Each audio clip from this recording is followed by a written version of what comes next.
Welcome to C3, Group Process and Techniques in Substance Use Disorder Counseling. Before beginning this lesson, make sure you download and review the reference materials outlined in the C3 Course Materials section. This teaching lesson will help connect the major concepts from your readings to the work of a Chemical Dependency Counselor Assistant, or CDCA. This lesson does not replace your assigned readings. Use the course materials and this lesson to prepare for your knowledge check. Let's get started. Group counseling is commonly used in substance use disorder treatment. One of the strengths of a group is the opportunity for clients to learn from shared experiences and receive feedback and support from others. Group counseling is not intended to automatically replace all individual counseling services. It also involves much more than simply providing education about substances. The interaction between group members can become an important part of the treatment and recovery process. As clients listen to others, they may begin to recognize that they are not alone in their experiences. They may hear different perspectives, observe recovery skills, and learn from the successes and challenges of other group members. The group facilitator plays an important role in creating an environment where this process can occur safely and effectively. Now, let's discuss group development. Groups change over time. In the beginning phase, members are becoming familiar with the group, the facilitator, and one another. The facilitator helps establish expectations, boundaries, and a safe environment. Members may be cautious or unsure about how much they want to participate. Developing trust and establishing effective working relationships are important during this phase. As the group moves into the middle phase, the primary therapeutic work of the group often becomes more active. Members may participate more openly, explore concerns, practice new skills, and provide feedback to one another. The facilitator continues to monitor group interactions and help members remain focused on the purpose of the group. The ending phase focuses on closure. Members may review their progress, discuss what they have learned, and prepare to apply skills outside of the group. Understanding group development helps the facilitator respond appropriately to the needs of members at different points in the group process.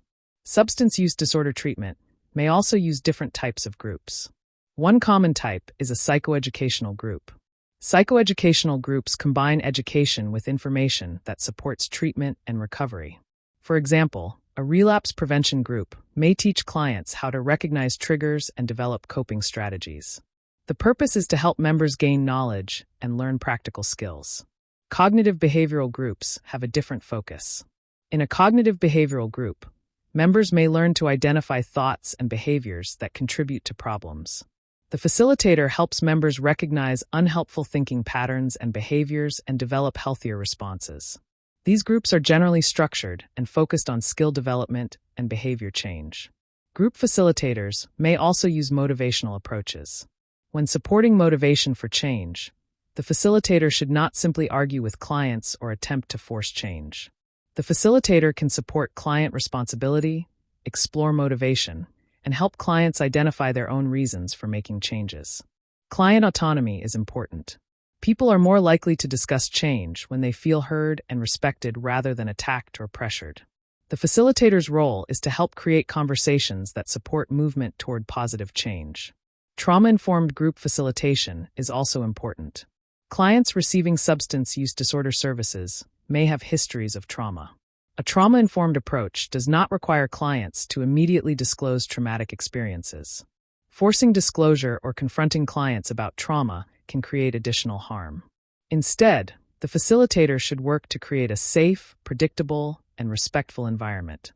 Clear expectations, appropriate boundaries, and respectful communication can help promote emotional safety. The goal is to avoid practices that may unnecessarily re-traumatize clients. Now, let's talk about group member roles and behaviors. Group members may interact in different ways. Some members naturally encourage others. Some help quieter members participate. Others may provide support to the group. However, certain behaviors can interfere with group cohesion if they are not appropriately addressed.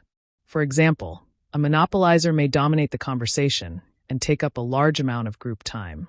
When one person consistently controls the discussion, other members may have fewer opportunities to participate. The facilitator should address this behavior respectfully while protecting the group process.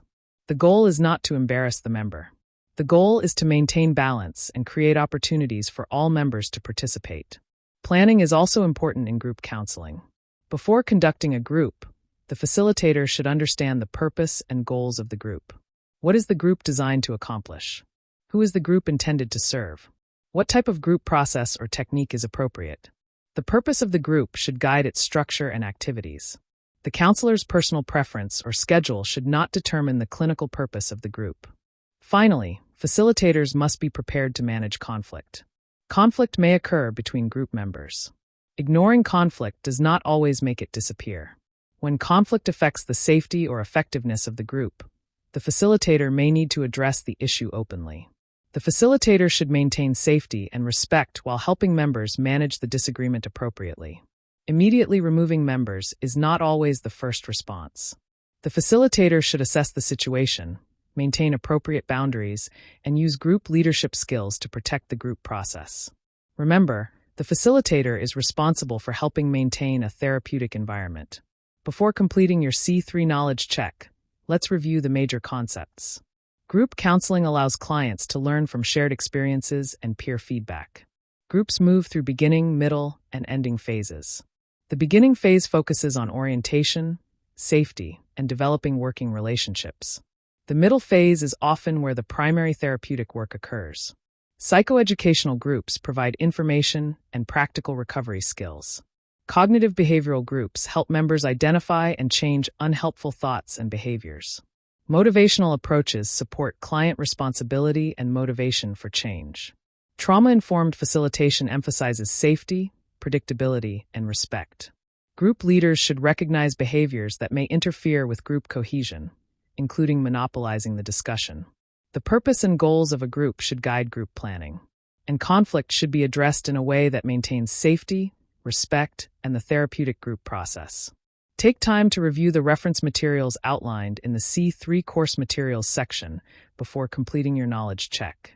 This concludes C3, Group Process and Techniques in Substance Use Disorder Counseling.